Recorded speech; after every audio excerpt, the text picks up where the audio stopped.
Hi, I'm Melissa with A Creative Journey with Melissa, and today I'm going to show you how to do another background. I've done a few in my videos. I thought I'd show you a new one. This is using photo paper because I had some in my stash, and the photo paper is glossy, so that way we can get some resist looks here.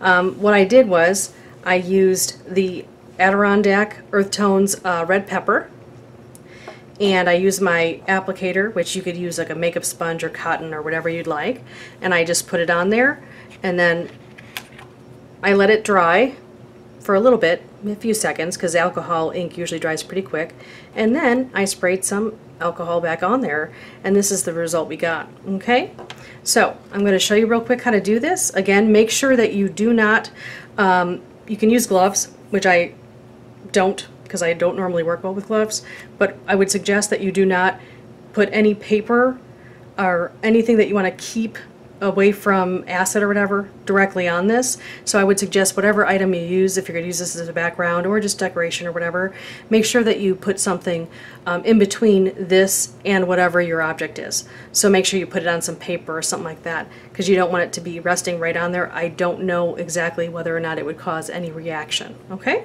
so what we're going to do is we're going to take our Adirondack ink, going to put a few drops on here.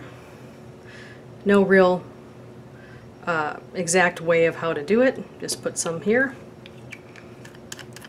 close that up, and then we're going to use the applicator, and you can smear it around like this if you want, or you can pat it, or you can do whatever. Okay, like that.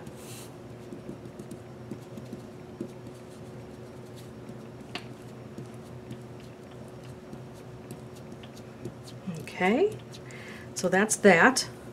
So there's ink there. Okay, and I'm just gonna show you real quick. It's almost dry already. It shows a little bit of a gloss, but that's because of the paper. Okay, and again, I used photo paper because I had it and I have a bunch of it. I had bought it on sale. It was like for $2 after Christmas at one point, and I thought, oh, I'm gonna try this, because sometimes even photo paper may have some type of different reaction, properties. So this here is just the paper with the alcohol ink. Okay, now what we're going to do is we're going to spray it with alcohol. Okay, now I want to show you, it's really cool how it changes. So I'm going to do it, I'm going to try to do it from far back a little bit, but I'm going to block it so it doesn't get the other one, because I don't want it too big. I want it like kind of a mist. Isn't that neat? You can see it already. I love how that came out. And I'm doing it really far back, like pretty far back here. You can see my finger. I'm probably about 6, 8, maybe even 10 inches away. And again, it depends on the mister. I have one mister that's got a really big, broad spraying area, and it does it way too big, so I knew that wouldn't work. So this here is what it looks like after you spray the alcohol. Isn't that neat? Now, I think this would be really great if you wanted to make like a rain card. You could use blue or gray and just put a little bit of speckles on there. It'd be good for snow too. Put a little blue and gray, and then the white would come out for snow. I just think it's a really cool technique, and it'd be really nice to create something with that in the background. Okay, so I hope you enjoyed our tutorial today, and this also was done with alcohol as well, but I saturated it, so you can see the difference between the two here. See how that one's got a lot less of the dots, and this one has a lot more of the dots. You can see this one was done with a much more alcohol, and this one was done with just a fine mist.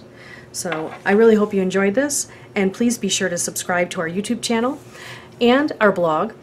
You can check out our website at www.acreativejourneywithmelissa.com, or you can go to www.acjwm.com. Hope you have a fantastic day, and thank you so much. Good night.